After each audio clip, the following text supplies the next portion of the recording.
আসসালামু আলাইকুম, সবাইকে স্বাগতম আজকের এই ভিডিওতে। সো আজকের ভিডিওর বিষয় হচ্ছে ই-কমার্স ওয়েবসাইটের জন্য ওয়ার্ডপ্রেস ভালো নাকি কাস্টম কোডিং ভালো।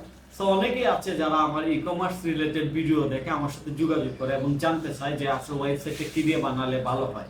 তো আমি নরমালি তাদেরকে সাজেস্ট করি, যদি আপনার বাজেট কম হয়ে থাকে, আপনি যদি নতুন অবস্থা শুরু করেন, তাহলে অবশ্যই ওয়ার্ডপ্রেস হচ্ছে আপনার জন্য বেস্ট।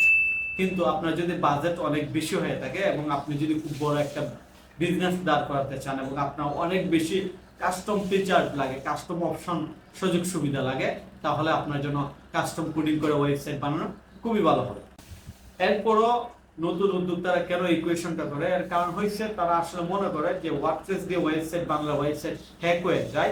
এই জিনিসটা নিয়ে আসলে একটা ভুল ধারণা মানুষের মধ্যে আছে। এই জন্য অনেকে মনে করে যে ওয়ার্ডপ্রেস দিয়ে ওয়েবসাইট না বানিয়ে কাস্টম কোডিং করে বানায়। কিন্তু যখন বাজেটের কথা আলোচনা করা হয়, কিন্তু যখন তারা জানতে পারে যে একটা কাস্টম কোডিং এর জন্য হিউজ পরিমাণ টাকা ইনভেস্ট করতে হয় এবং ওয়ার্ডপ্রেস সাইট একটা খুব অল্প টাকায় বানানো যায়, তখন আসলে তারা কাস্টম কোডিং এ যায় না। তো আমি আপনাদেরকে বলবো, আপনারা যারা নতুন ওয়েবসাইট বানাতে চান তারা অবশ্যই নতুন অবস্থা ওয়ার্ডপ্রেস দিয়ে শুরু করেন। কারণ হয়েছে, আপনি হয়তো জানেন না যে ওয়ার্ল্ডের মধ্যে যত ওয়েবসাইট আছে এর প্রায় 40%-এরও বেশি ওয়ার্ডপ্রেস দিয়ে বানানো, এবং শুধু সিএমএস এর উপর ভিত্তি করে যদি আপনি চিন্তা করেন এটা আরো বেশি হবে এবং এটা দিন দিন অনেক বেশি বৃদ্ধি পাচ্ছে। আরেকটা গুড নিউজ দিই আপনাদেরকে, সেটি হচ্ছে মাল্টিভেন্ডর স্টোর যারা বানাতে চায় এবং এই মাল্টিভেন্ডর স্টোরের যে প্লাগইন কিংবা প্ল্যাটফর্ম তৈরি করার জন্য যে স্ক্রিপ্ট কিংবা টুলসটা আছে, মূলত এটা একটা প্লাগইন। এই প্লাগইনটা যারা বানাইছে এটা হচ্ছে আমাদের বাংলাদেশি কোম্পানি, যে কোম্পানিকে এখনো গ্লোবালি অন্য কোনো বিদেশি কোম্পানি বিট করতে পারে না। অর্থাৎ মাল্টিভেন্ডর ই-কমার্স ওয়েবসাইট বানাতে গেলে যে প্লাগইনটা সবচেয়ে বেশি ইউজ হয় সেটা হচ্ছে আমাদের বাংলাদেশি কোম্পানির তৈরি। তো আপনি বুঝতেই পারছেন যে আসলে ওয়ার্ডপ্রেসের জনপ্রিয়তা এবং ইউজ খুবই বেশি। তারপর আরেকটা বিষয় বলি, ওয়ার্ডপ্রেসের যে দুর্বল সাইট বলে সিকিউরিটি নিয়ে, আসলে পৃথিবীতে কি এমন কোন সাইট আছে যে হ্যাক হওয়ার সম্ভাবনা নাই? অবশ্যই হ্যাক হওয়ার সম্ভাবনা আছে। হ্যাকার হ্যাক করতে পারে না এমন কোন সাইট নাই। হয়তো কোনো সাইট অল্প সময় হ্যাক করতে পারে, হয়তো কোনো সাইট হ্যাক করতে অনেক বছর সময় লাগে। হ্যাক আসলে করা যায়।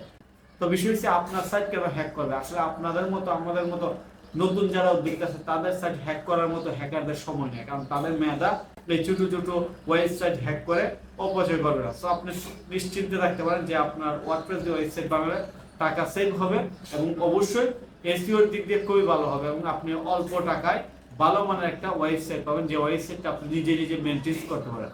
তো আমি আশা করি আপনাদেরকে বোঝাতে পারছি যে আপনাদের ওয়েবসাইট যদি বানাতে চান নতুন অবস্থা ওয়ার্ডপ্রেস দিয়ে বানান, এবং আপনি যখন বড় ব্যবসায়িক হয়ে যাবেন, আপনার যখন হিউজ পরিমাণ টাকা পয়সা ইনভেস্ট করার সামর্থ্য থাকবে, তখন আপনি কাস্টম ডেভেলপার নিয়ে কাস্টম ভাবে একটা ওয়েব ডেভেলপমেন্ট আইটি ডিপার্টমেন্ট খুলে আপনার বিজনেসটা আপনি রান করতে পারেন।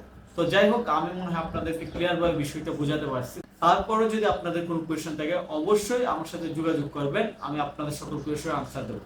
তো আজকের ভিডিওটি এই পর্যন্ত। ভিডিওটি দেখার জন্য আপনাকে অসংখ্য ধন্যবাদ, এবং আপনার যদি ই-কমার্স বিজনেস বানানোর সংক্রান্ত কোনো ইনফরমেশন কিংবা সার্ভিস সাপোর্ট লাগে অবশ্যই আমার সাথে যোগাযোগ করবেন। তো আজকের ভিডিওটি এখানে শেষ করছি। ভিডিওটি যদি ভালো লাগে থাকে অবশ্যই এই চ্যানেল সাবস্ক্রাইব করে রাখবেন, ভিডিওতে লাইক দিবেন এবং অন্যদের সাথে শেয়ার করবেন। ধন্যবাদ সবাইকে।